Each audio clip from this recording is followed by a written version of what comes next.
So I'm about to watch Bricky's video. I made a video a few weeks ago, talking about how I'm getting into Warhammer,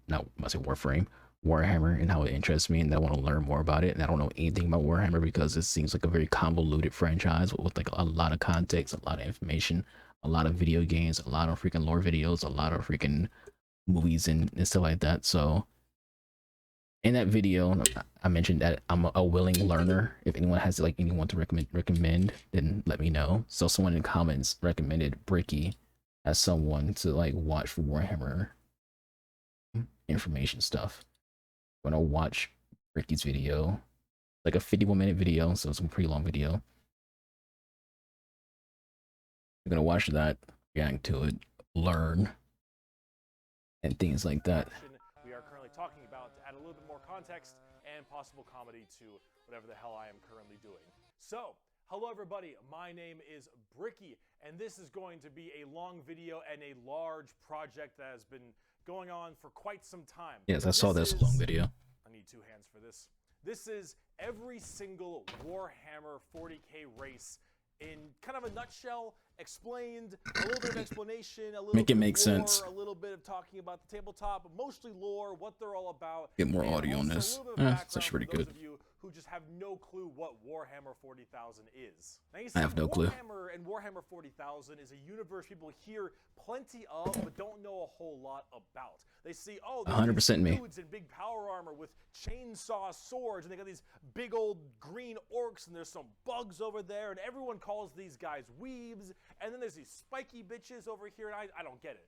I don't understand. Where do I start? Well, this video is particularly for you, or for those of you He has who teeny have a little bit legs. of knowledge, but you're kind of curious about each of the different Can't really see his legs. factions He's in putting like Warhammer. fake things on his So, legs. overall, the Warhammer universe is vast when it comes to lore and background, and each different faction is so different with the things that they believe in, and some are human, some are transhuman, like where they all have all these crazy ass electronics on them. You've got aliens, and you've got the chaos factions, and there's so That looks much to gross. entail that I decided to embark on this project to tell you what each and every single one of them is about, and what the Warhammer universe is about as well, to give at least a little bit of an intro to this extremely bloated but very, very enjoyable.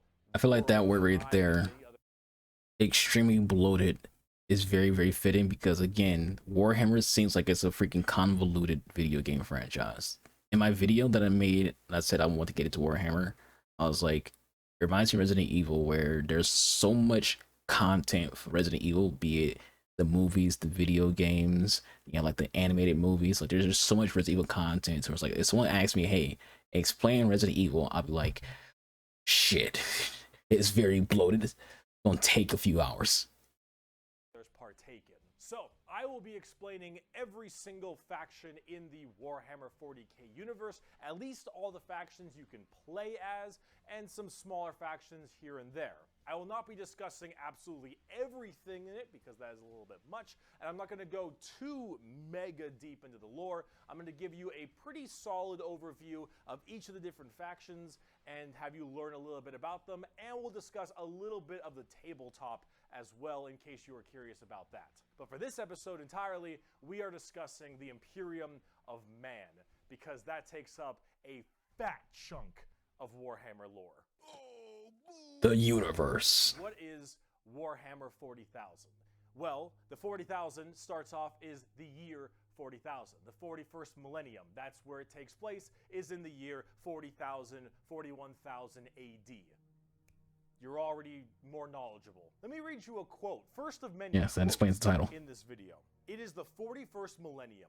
For more than 100 years, the Emperor has sat immobile on the golden throne of Earth. He is the master of mankind by the will of the gods, and master of 1,000,000 worlds by the might of his inexhaustible armies. He is a rotting carcass, writhing invisibly with Need to power from the end it or dark age of create people technology. or He is reboot? the Neither. carrion lord of the Imperium, for whom 1,000 souls are sacrificed every day, so that I don't know. I don't know shit about never Warhammer. truly Can't say die. what Warhammer's To be a competition is. man in such times is to be amongst untold billions. It is to live in the cruelest and most bloody regime imaginable. These are the tales. That's why we're here. We're watching this video because I Forget don't know the power anything of about Warhammer. technology and science, for so much has been forgotten. never to be relearned. Forget the promise of progress and understanding, for in the grim, dark future, there is only war. There is no peace amongst the stars, only an eternity of carnage and slaughter and the laughter of thirsting gods. Everything blows, and it blows fucking hard. Warhammer is probably the most dark and depressing universes ever in fiction, or at least like top 3. Everything is so absurdly horrible, destructive, or overpowered that it all kind of ends up canceling itself out. It's like Dota. War rages across the galaxy. Interstellar travel is only possible. Bricky, give me a second. I don't know shit about Dota. So therefore that comment that it's like Dota means nothing to me because I don't know shit about Dota. Due to sacrificing I watched another freaking lore video to understand Dota. To a rotting carcass of a man who you believe to be your god. Demonic gods and just demons. I mean, it's still successful. Warhammer is a very, very, very successful thing. Which is why we're here, because Harry Cavill is doing a Warhammer TV show and movie. Billions across the galaxy. It is a time of unending war, slaughter, and a bloodbath amongst everybody. Planets are deemed unrecoverable and are completely destroyed on a whim. Everything sucks, but that's like the charm of it. See, everything in Warhammer is evil, but being evil is kind of fun. Like, humanity in its own right is a xenophobic, prejudiced, and religious zealot group that kill each other just as much as they kill all of their enemies. And they're like mid to high tier evil on the evil scale of Warhammer. Nobody is good. No matter who you are, everyone is at some flavor. It's like a universe basically where like you just gotta do whatever you gotta do to survive. You are going to be the bad guy. You're an asshole regardless of what you do. You're just trying to survive. Badass. Villains are cool. They look cool. They got cool outfits. They got cool weapons. They got cool armies. Villains are cool, man. And when everyone is a villain, everyone is pretty cool. That's what makes this so charming, is that everyone can be the bad guy. So let's start off talking about the main bad guy, quote unquote, the Imperium of Man.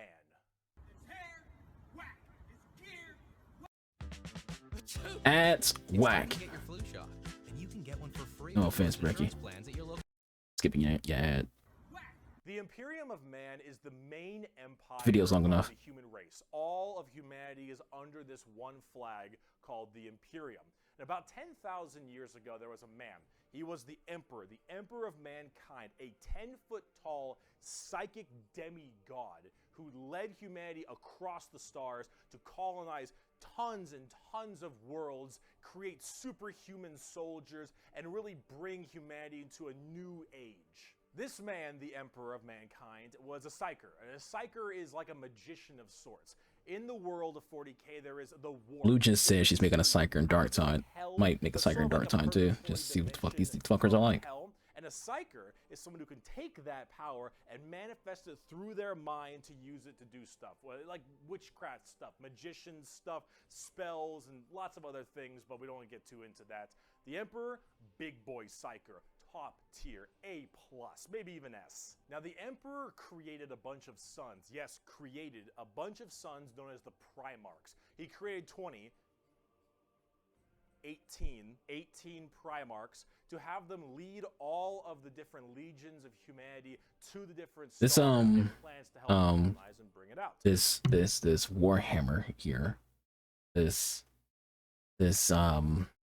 Primarchs, they're lacking a little bit of you know, they're just lacking a little bit of that was Bricky. Change your names to this shit, Brick. It wouldn't really fly on YouTube, especially when you're making thousands of dollars and you're trying to get sponsorship deals. You don't even have a name like shit or any kind of profane name when you're trying to get sponsorship deals. These Primarchs are basically like little versions of the Emperor. Not all of them are psychers, but a lot of them are very, very powerful, and they lead his special Space Marine legions.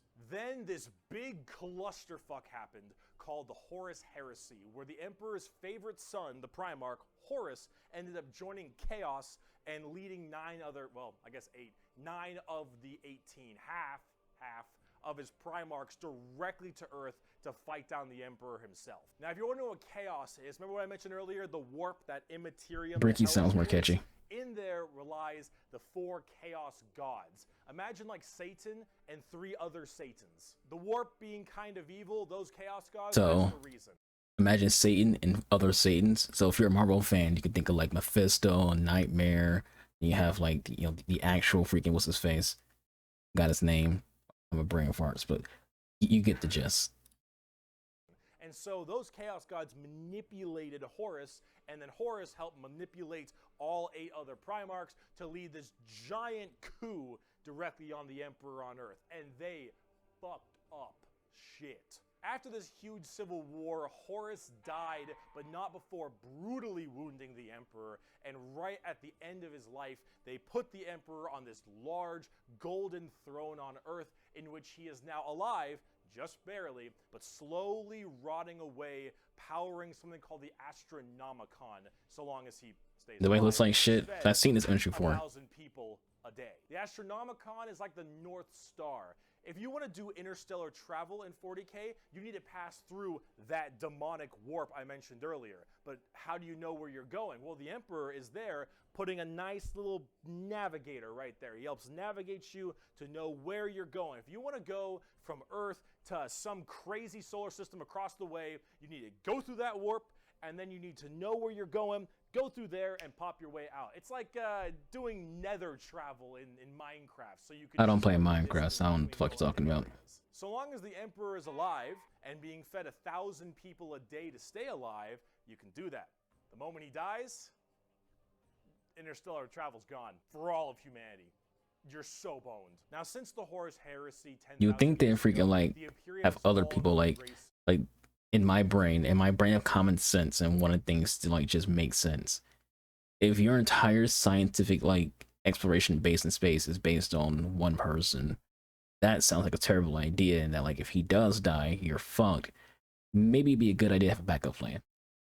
Or several backup plans. So like, alright, he's dead, but hey, at least you got this or that or whatever. Just, you know, a thought. Substantially. All technology has started to dwindle and die. There is now giant fundamental religious extremists that now believe the Emperor of Mankind was a deity, a true living god, which is probably the last thing the Emperor would have wanted to be remembered for. Not necessarily. So now you have this thing called the Ecclesiarchy, which is this giant church entirely devoted to spreading the good word of the Emperor.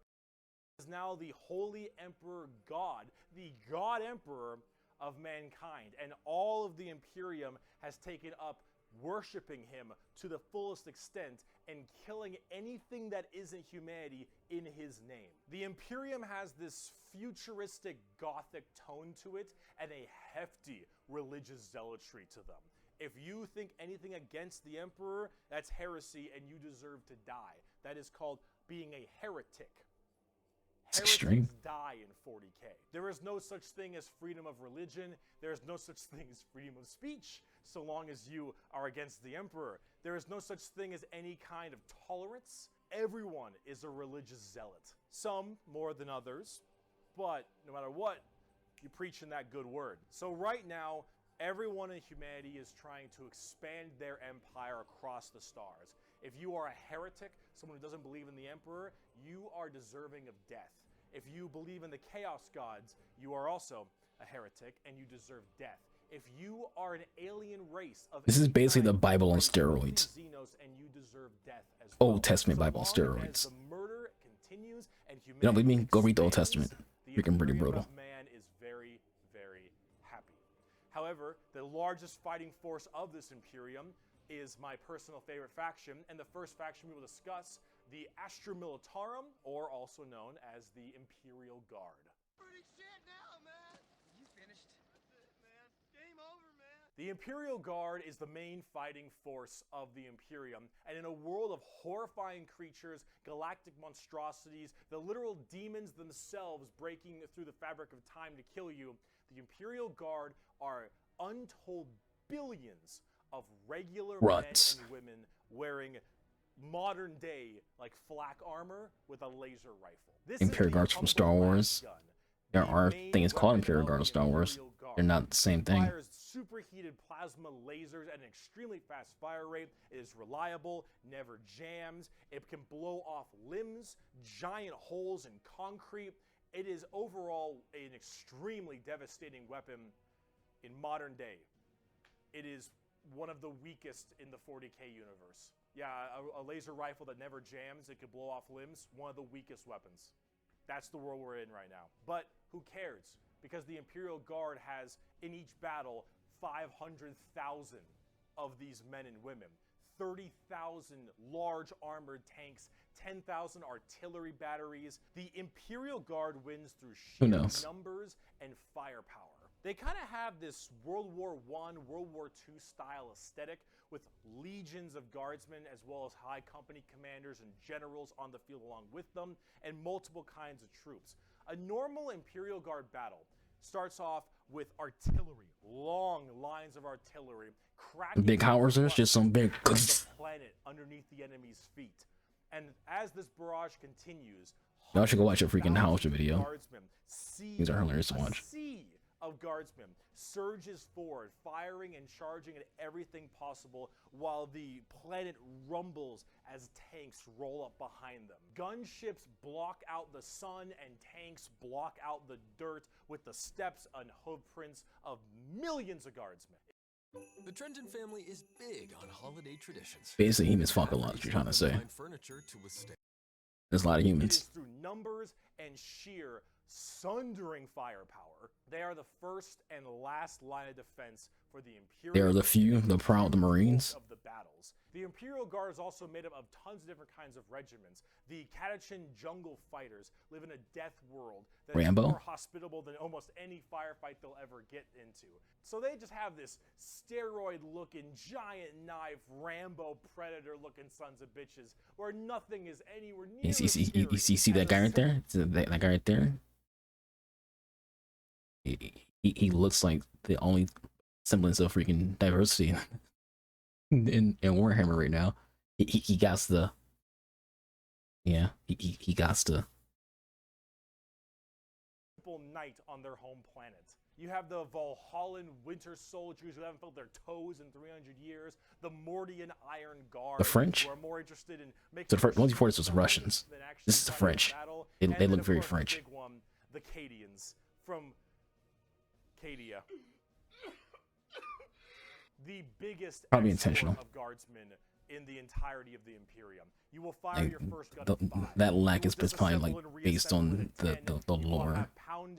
Just more so like when I mention diversity when it comes to this video is mostly just me being funny. It's all jokes, but I'm pretty sure the lack of diversity is actually intentional based on the universe that the Zane takes place in. Remember, this is a very religious human faction that is very, very, very serious on its and they're xenophobic. They're I don't know if they're homophobic. He didn't mention that, but they're xenophobic. They don't like anyone who's not human. So, you know, it's more on brand to lack diversity for this universe than anything else. I wouldn't say it's like an accident or anything like that. It's probably intentional because it's just how the universe is. I'm sure there's multiple like races of colors, and like I'm pretty sure every ethnic groups to exist in Warhammer's universe, but it's probably just more dominated by, you know, these devout religious zealots, and so the lack of diversity is more so just probably just what it is now. It'll probably change. Like you can play a black guy dark side. I made a black character side as an option. You can make black people. You can make people of any race when you're doing Warhammer stuff. From what I've noticed when it comes to like me mentioning it, it's just a joke. Just doing it because it's funny. In and day out at 15, and you'll fight your first Swarm Lord at 16. And if you mention Cadia, you will burst into an unrelenting amount of tears and sadness like I do daily. To quote, I have at my command an entire battle group of the Imperial Guard, 50 regiments including specialized drop troops, stealthers, both of those are bad. Formations, armored companies, combat. The only outcome there is it's basically a good civil war, because if they both die out, then GG's for everybody else. But generally, political zealot and religious zealot be along the same lines, because someone who's very political is likely also very religious. 1,000 tank tanks and artillery pieces are mine to command. Emperor, show mercy to the fool that stands against me, for I shall not. The Imperial Guard are my personal favorite faction in 40k. They're the army I collect the most, the ones I enjoy playing the most, and the one I enjoy in the lore sense a lot. There's something about just a regular man with a laser rifle being told to It's more relatable. the horrors of this The universe idea of and being really relatable is a very big thing in the human psyche. poetic. They actually So represent something so the basic, they don't have any special powers. They're just large dudes with amounts of guns. artillery that doesn't require Just a line of that can sight, draw people into lots it. of tanks, tons of infantry, drop troops, and gunships. Overall, they're pretty similar to how they sound, though a little bit expensive to collect, unfortunately. And they don't hit a lot. They have a bit of a bad aim, but you don't really care because you're just drowning them in shots. However, if you want more accurate fire and specialization, we can move on to talk about Space Marines. The big horse. The Angels of Death are up next. Space Marines are genetically engineered super soldiers and superhumans. They're given extra organs. We're doing the their Space Marines skin Let's Play on tissue is YouTube. Toughened, their bones are stronger, they're taller than the average person. They're pretty massive people, and these are the specialized super soldiers that carry out a lot of the more specific tasks for the Imperium. And there's tons of legions of them. In fact, there's one per Primarch. Each Primarch, the Emperor's son, as I mentioned before, oversees their legion of Space Marines. The genetic upgrade they get is based on the genes of said Primarch. It's something called a gene seed. That's what brings them up to this like superhuman level. As stated, each Primarch has their own legion. Robot Girly Man has the Ultramarines, Jagatai Khan has the White Scars, Rogel Dorn has the Imperial Fists. Yo, they're all yellow. They look badass. There's a whole bunch of other side sections that are also extremely interesting and have a little bit more of a twist on the average Space Marines, which we will discuss in a bit. Humorously enough, I don't have a whole lot to say about Space Marines. They're superhumanly fast. In fact, it's been said that nothing that large should move that quick. These men in power armor moving at blazing fast speeds. Their reflexes are faster. Their skin is tougher. They are overall just extremely powerful. As a Halo player and Halo fanboy, this is kind of like the same way that it comes like Spartans. Spartans are 7 foot tall, sometimes a little taller, give or take some inches, and they weigh 2 tons. They're huge hunks of man and woman, yet they move like ninjas. A lot of people who play the Halo games briefly, they don't know that. But if you read the books and watch the animated series of Halo, you see how Spartans, you hear about how Spartans move, and you see how they actually move. They move like fucking ninjas. They're quick as hell. They're fast. They're 3 times faster than the average human being, on top of being like 20 times stronger. Like, they're very agile. They're very quick. They their movement is very superhero like fluid movement. Like they move like Black Widow. All of them. Like Master Chief, it looks bricky in video games because it's just a video game, but like in the animated series and the books, he moves like a goddamn freaking like ninja. And it's kind of like what I'm seeing when it comes to like Space Marines. Like they're big hunks of freaking metal and shit, but they move like acrobats. Probably, I don't know, but it sounds like they move like in a similar way. Of they're not just these big hunky chunky like the freaking like power armor guys in Fallout. Where they differ comes down to which Space Marine Legion we're talking about. For instance, the Ultramarines done by Robot Gilliman are the main blue boys. Strong in almost every way, the jack of all trades kind of group that are a little bit too strong, and that's a lore problem, but the White Scars by Jagatai Khan are all about speed freaks, go fast. We're talking attack bikes, we're talking land speeders. You want to go in quick, you want to hit them hard, you want them to be swarming around like buzzflies. Buzz saws. With the speed of buzz saws. You got a brain fart there, Bricky? Fuck you, Pale King. Salamanders love fire. Fire in the forge, fire in battle. Flamers, melta-guns, multi-meltas. Just so long as something can be burning, that's big. And they're also actually some of the nicest of the Space Marines. A lot of Space Marines have this kind of like Marines are tough thing because of their generally strength. However, the Salamanders tend to put human lives above the lives of themselves, which is actually rather rare. They're also all black, but human lives above the lives of themselves, which is actually rather rare. They're also all black, but not like just blackme.com. like 2 a.m. line at a White Castle black. Like they have a charcoal Dark in the city. ashy exterior and blazing red eyes. This guy's actual like features, like he got some black features. Like he got some black guy lips, some black guy nostrils. The other guy before that though did.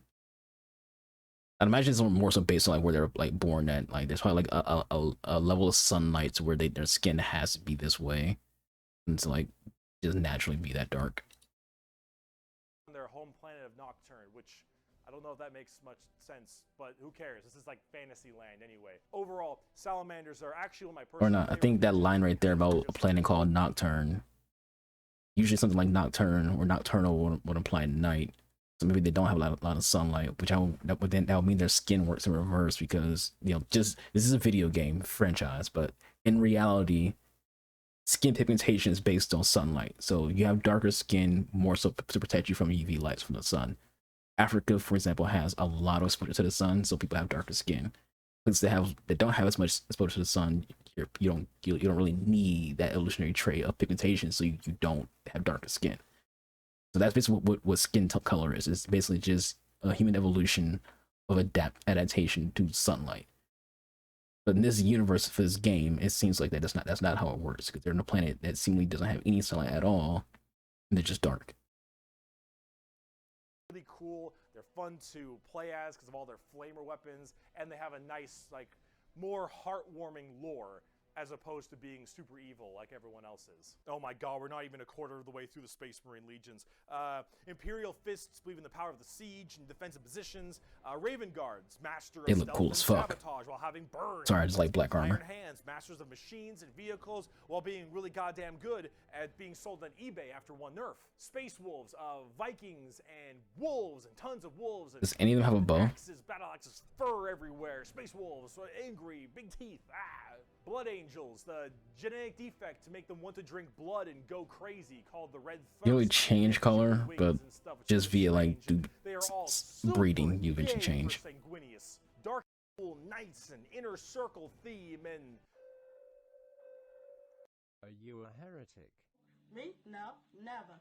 Once in a blue moon, I know. Deathwatch, a fancy anti-Xenos group that nobody plays because Deathwatch and look cool though, but no one plays them. I don't know about Deathwatch. They're there though. Black Templars, for the people who, if you haven't prayed at least 3 times a day, you're gonna start praying out that airlock. And I'm sure there's some other chapters I may have missed as well, like Crimson Fists and stuff. But those are the main ones right here. Here. Quote from the Emperor himself.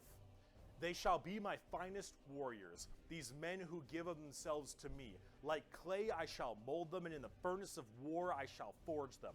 They shall be of iron will and steely sinew. In great armor I shall clad them, and with the mightiest weapons shall they be armed. They will be untouched by plague or disease, no sickness shall blight them. They shall have such tactics, strategies, and machines that no foe will best them in battle. They are my bulwark against the terror. They are my defenders of humanity. They are my space marines, and they shall know no fear. It's dinner time with Panera. We're time for that. It is fantastic. They shall know no fear. Panera bread.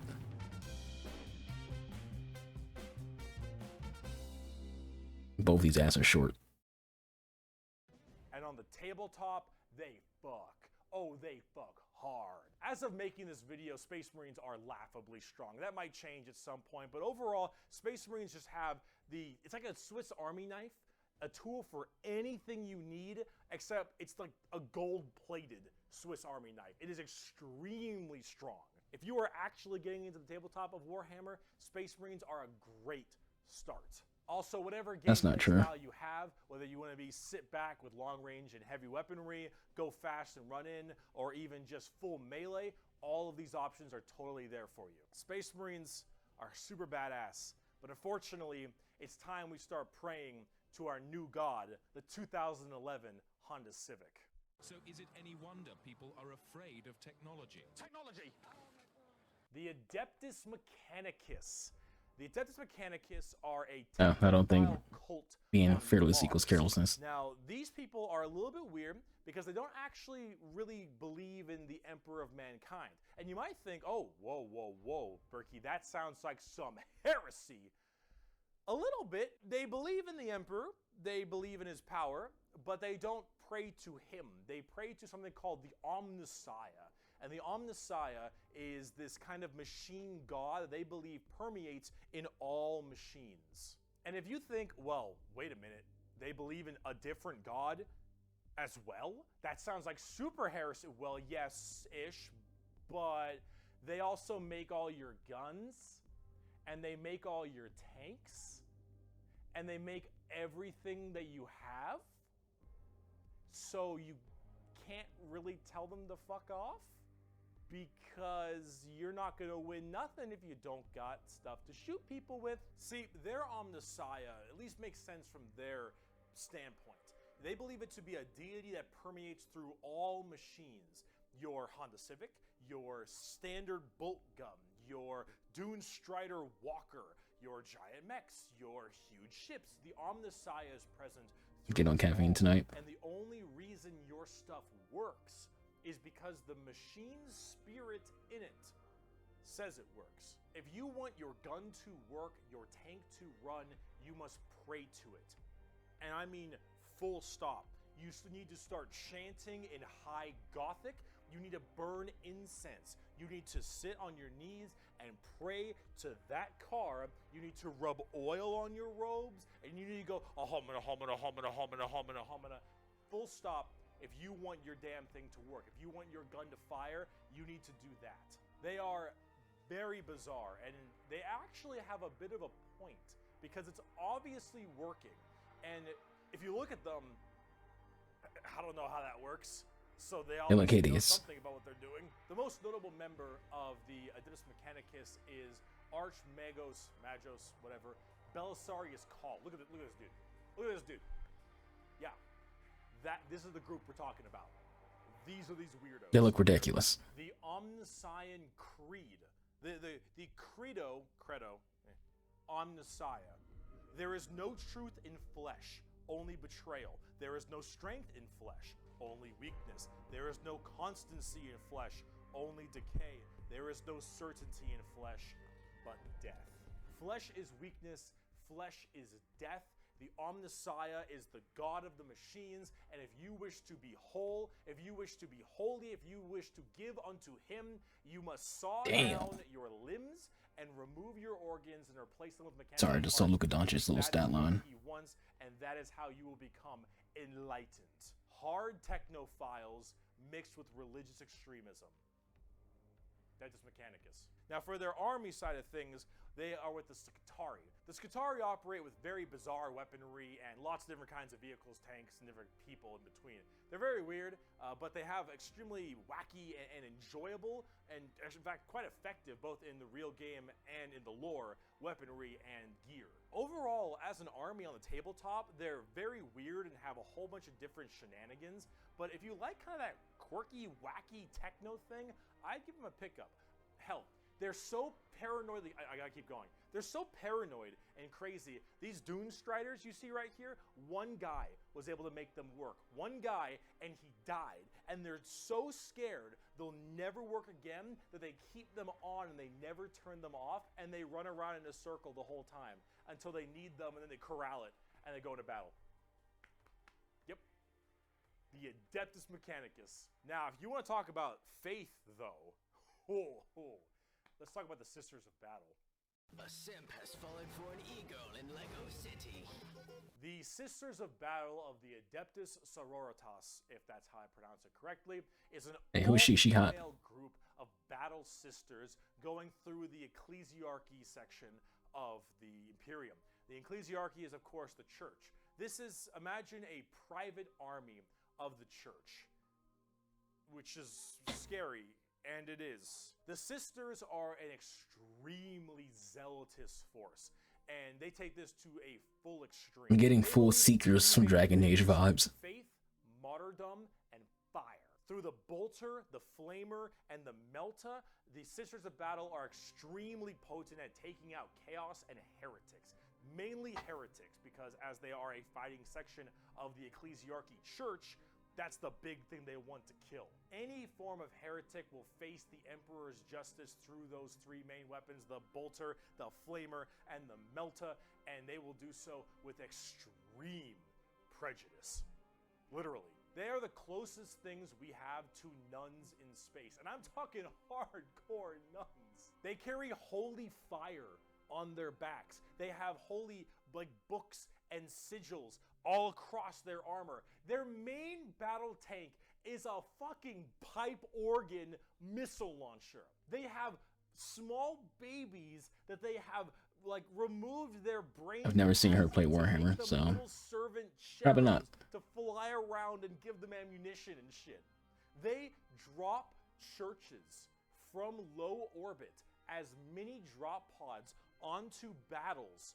They drop churches into battles and they blare war hymns and holy music from their frigates in low atmosphere and shower holy water across the battlefield. These are the people you are dealing with, and they're fucking awesome. They can literally It sounds extreme as hell. stave off demons on the tabletop because their faith is that strong. Remember the warp, the demons from the warp? Well, the warp also manifests in your mind. All of your emotions, negative and positive, go through the warp. It's the immaterium, the place of all things. So if you are that See right now, mentally like fortified, just a brief moment. Warhammer sounds like someone who made this shit up was just thinking of the most random things in their head and just said, "That's the game." All this random stuff. Just I want to think of the most insane things I can possibly think of. I want to make it into a game. And no one said, "Hey, that's a bad idea," or "Right, that's a little too much. That's a little extreme," or nothing. There's no one checking them. They just start blurting out ideas and just made all of those ideas canon. Like, you know how they had a saying, people just throw shit at a wall until they find something that works? And it's like, you just went like, this is Warhammer. Vomit of ideas. Alright. Keep all of it. mentally strong. You can stave off horrifying demons. And all these girls, oh, not a crack. Not a crack in that mental armor. Now, as much as a meme as they are, and as much as their models look a lot like Ongo Gabloglian, yeah, which I can't unsee anymore, I gotta say, I love their design. I think they look cool as fuck. Cool. They're another army that I'm currently collecting. I mean, it's religious checks, but they look cool as fuck. Line of figures very recently, and they look wonderful. Things are black and red. I think that's what's getting me. The living, our favorite color combination is black and red. Saint from the Triumph of Saint Catherine, which is literally a funeral procession as a model. Those organ tanks I mentioned earlier. This shit is the most over-the-top badassery in a lot of the Warhammer universe, and goddamn it, is it over the top. But Sisters of Battle are so cool. While I'm a guardsman at heart, oh, this is such a cool faction. By Bolter Shell, Flamer Burst, and Melta Blast, the mutant, the heretic, and the traitor alike are cleansed of like, went to like Dragon Age. If Liliana was in Warhammer, she would be part of the soul group. So shall it be until the end of time. She will beat thy ass for Andraste.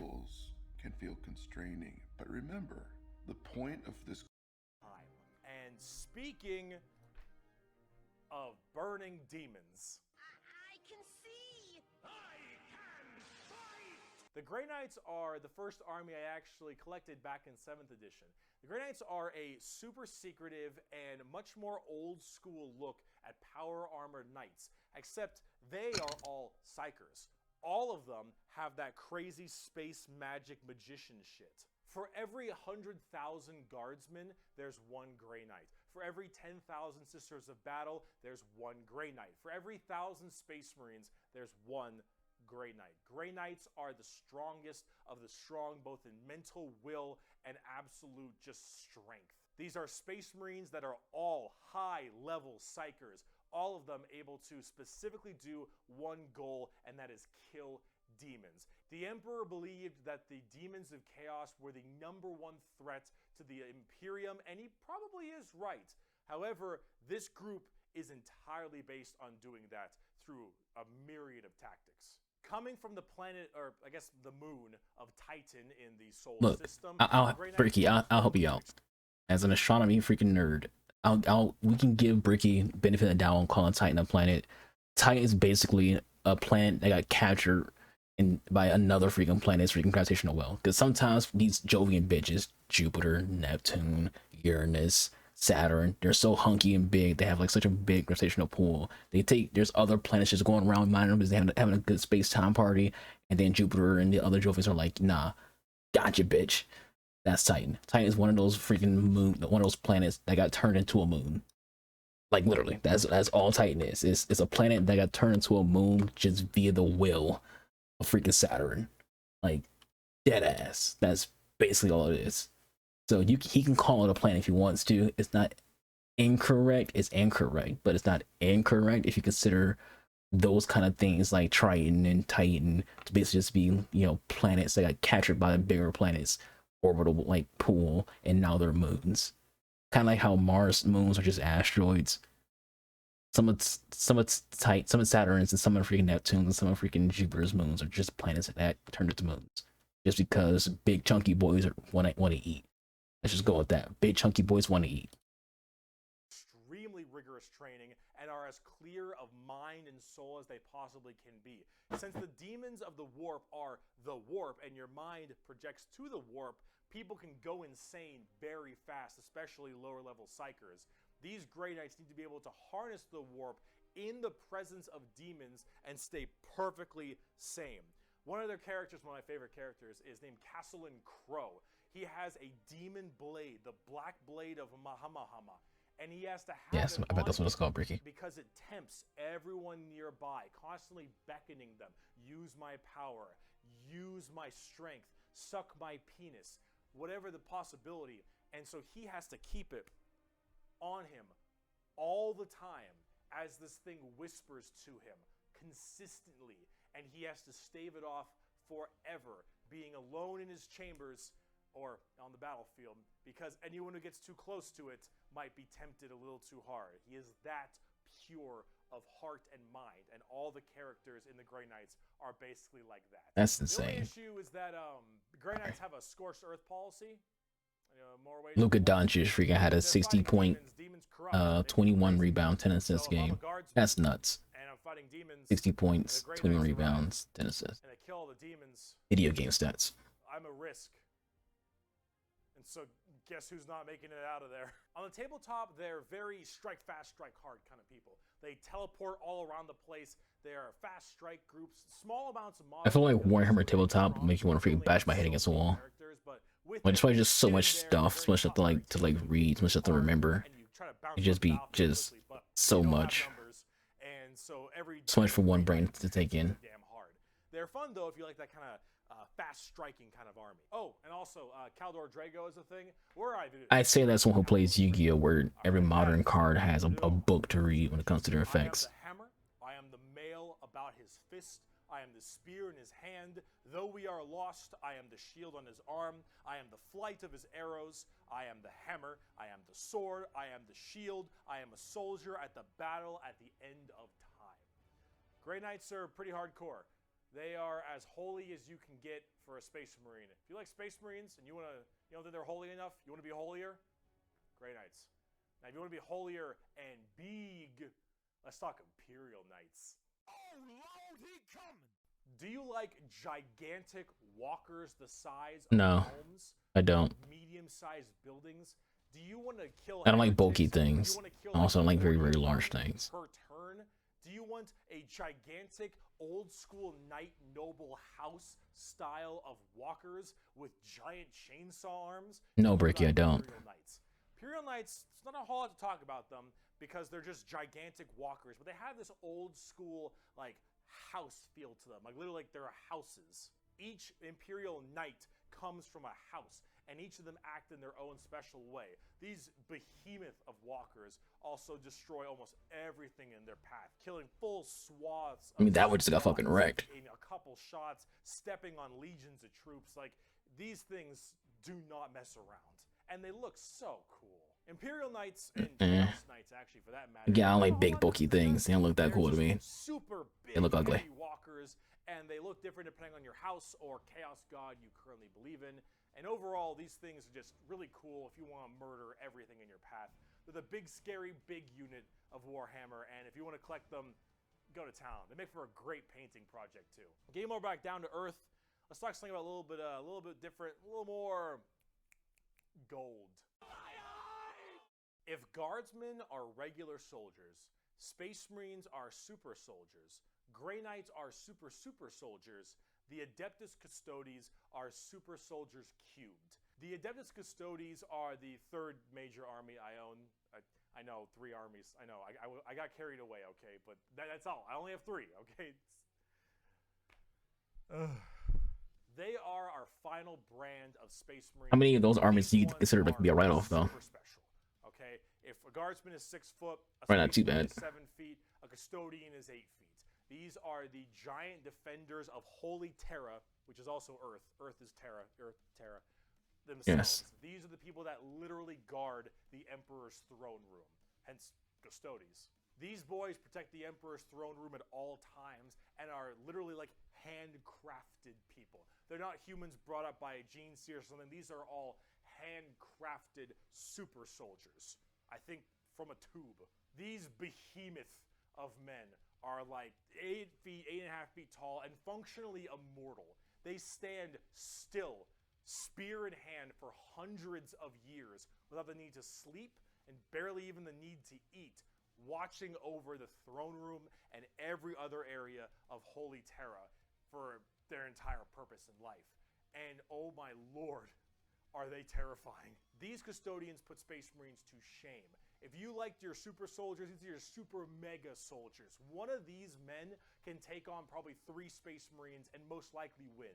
There are many different groups of custodians as well, like the Solar Watch, or there's also one of my I'm just picturing that scene from Justice League where they all try to fight Superman. They got their ass beat. Imagine that's what it looked like of Space Marines trying to attack the Custodians. Just standing there like, oh, leave me alone, you dumbass gnats. 8.5 foot tall golden god, because that guardsman will end up becoming a general one day or something of that nature. The custodians work in mysterious ways and are almost always outnumbered, but never outmatched. These people are pretty horrifying, both on the tabletop as well as in the lore.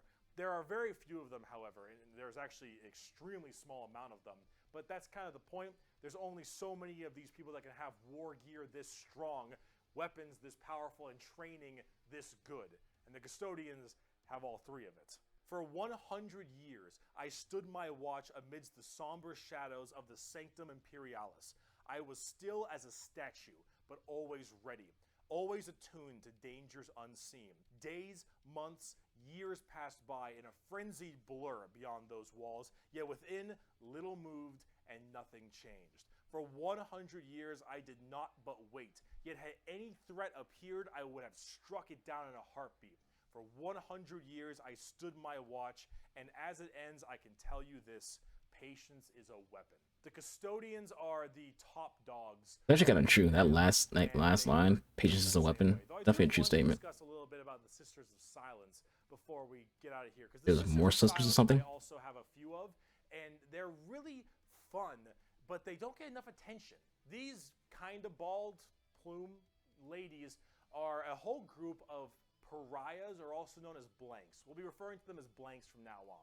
So as every mind is somewhat connected to the warp, these blanks are a genetic mutation that has it suppressed heavily. Because of that mind suppression, normal people feel this weird, like, uncomfortable nature when around them. When a Sister of Silence walks past them, you feel ill. You feel just uncomfortable and strange. So most of them don't actually live past childhood, because once they are birthed, they're, well, you know, killed or something at a very young age, because they just emit a horrifying aura. These ladies, however, are guardians of the throne as well for more psychic threats. See, none of the custodians are psychers, so they have a difficult time dealing with major demons and other kinds of psychic phenomena. These sisters are extremely specialized in it, all of them taking a vow of silence as they don't speak, hence the term Sisters of Silence, but they communicate through hand gestures and things of that nature. But if there's a demon issue, if there's any kind of warp-based problem, the sisters are extremely adept at dealing with them, thanks to their blank gene. They normally work a lot of time with the Custodians because they have to deal with both kinds of threats, but they're not represented that way on the tabletop. In fact, they only have like one real model for them, which is very unfortunate. I hope they'll get some like news soon because I think they should really be working together as it is that way in the lore, but hopefully we'll get there soon. But if we're talking about blanks, let's talk assassins. My kind of conversation here. We love assassins around here. It's been a long video. We're about to round it out. We got this and one more human thing, and then we're done. The assassins, though, the Officio Assassinorum, oh boy, these people are deadly. Yeah, they're called assassins. They should be, but oh man, these people will mess you up. So these are from the Officio Assassinorum, a very special organization, and they are handpicked by the Grand Master of the Officio Assassinorum from the what was it called? Schola Progenium. It's basically an orphan school. Your parents got murdered by demons or something. You get sent to this, and they're all Batman. To be whatever. Tempestus Drop Troop, an Inquisitor, maybe even.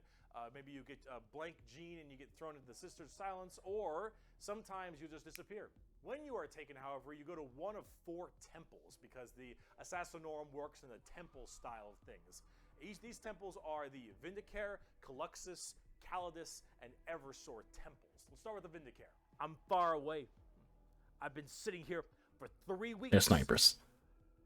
Poof! The Vindicare temple is the main sniper-based temple. Gigantic sniper rifles for all these assassins. Their whole point is to be able to be in a spot and sit there, eye and scope, for weeks, waiting for their perfect target, taking people out from literal miles away after extremely long time periods. The Vindicare temple is about precise, perfect aim. There have been reports of Vindicares being able to So they're all dead shot. Particular body parts from over 2-3 miles away. Temples in the head, the jugular, for instance, and been sitting there after weeks. And when they're ready, take that shot. Time is done. Packs them up. The Calidus temple, however, is a lot more about shape-shifting and deviant art. It's mostly a female-based one, or at least it seems to be, and this allows a lot of body augmentation for certain individuals to be able to kind of transmorph themselves and infiltrate areas that are problems. These assassins will end up taking missions that take them years, 2-3 years, to infiltrate a heretical group and slowly work their way up, just to get enough time to put a bullet into the main target's head.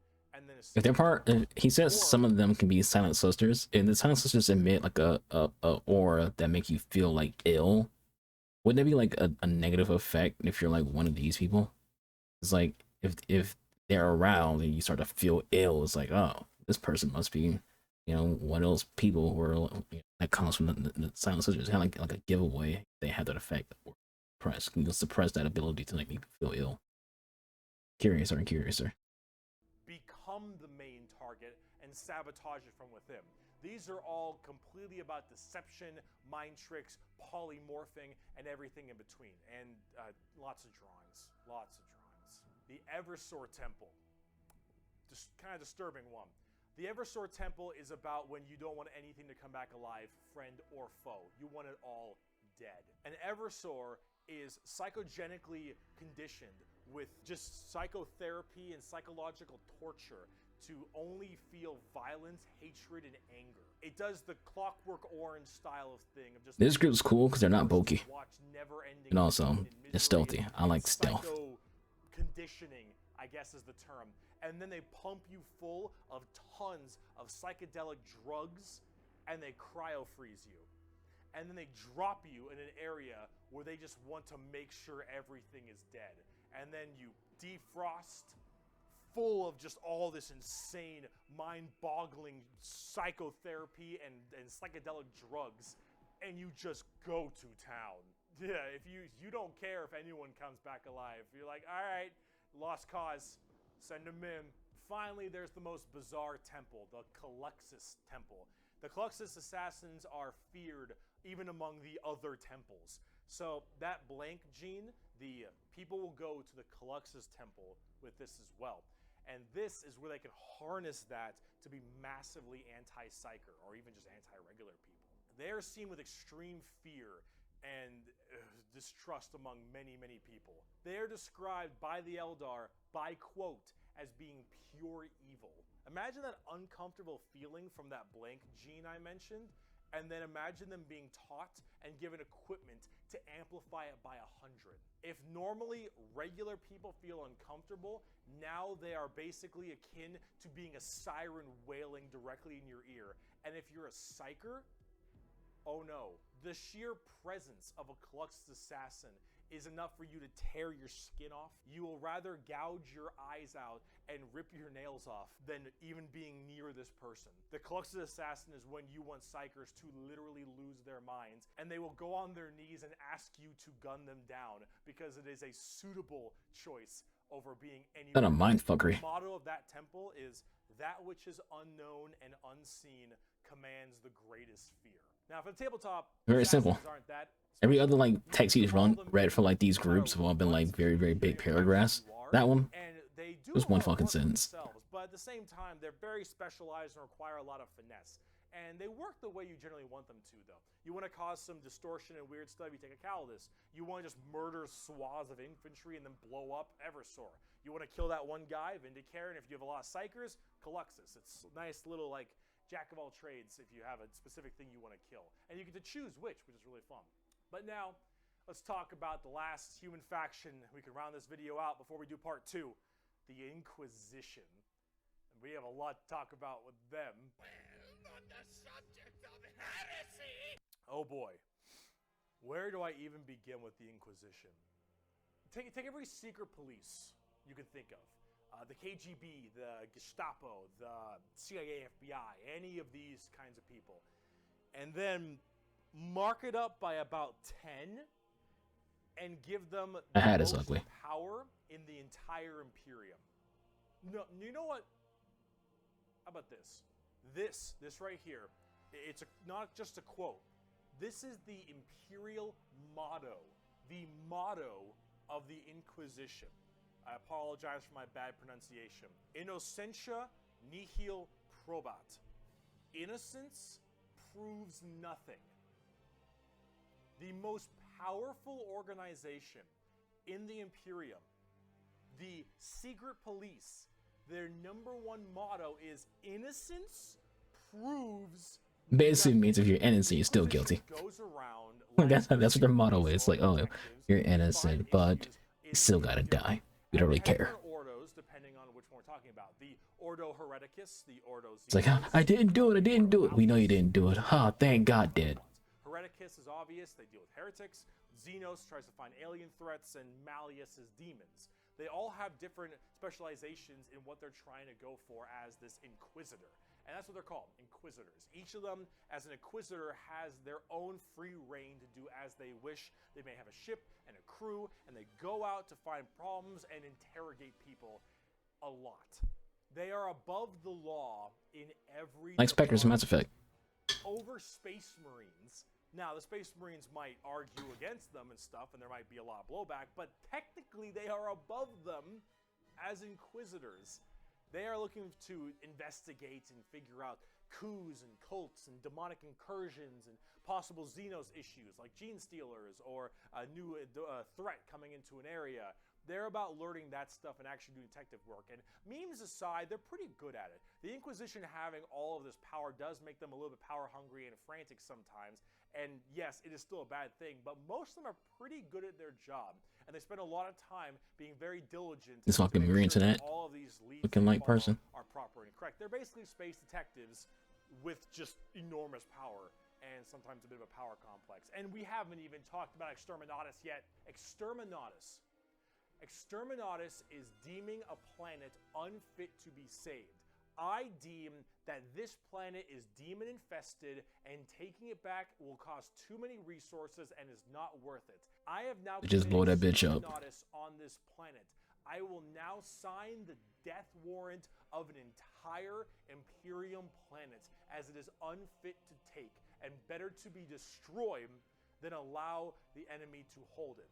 This can mean saturation bombardment. This can mean cracking the planet's core and breaking it apart. Doesn't matter. render this planet inhospitable to all life.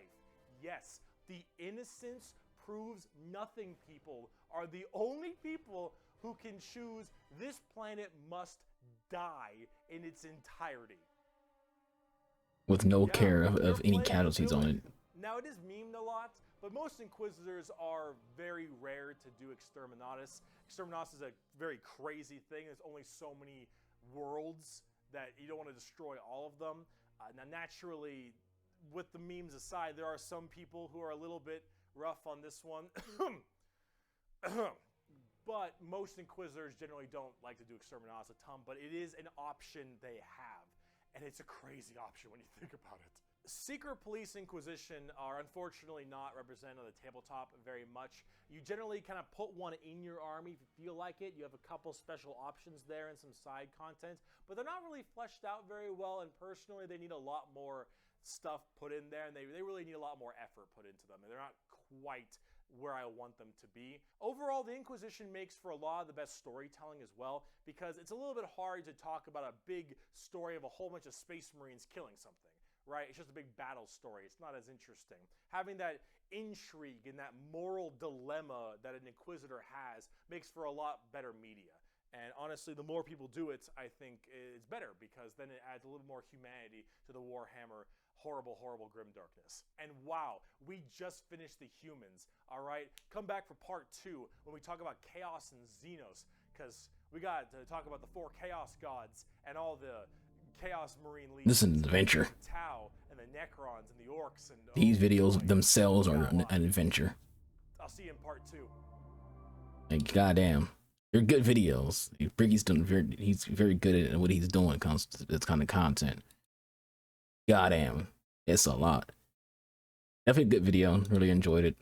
Shout out to the guy who recommended that I watched this video, because it's definitely great, and it will help me gain knowledge and work in Warhammer as I try to embark in basically learning. I'm a willing vessel who wants to learn about Warhammer. So Bricky earned a like and a subscribe from me. I like his cadence. I like the way he speaks. He sounds very knowledgeable. So definitely will watch more videos from him even when I'm done going through all of these Warhammer videos.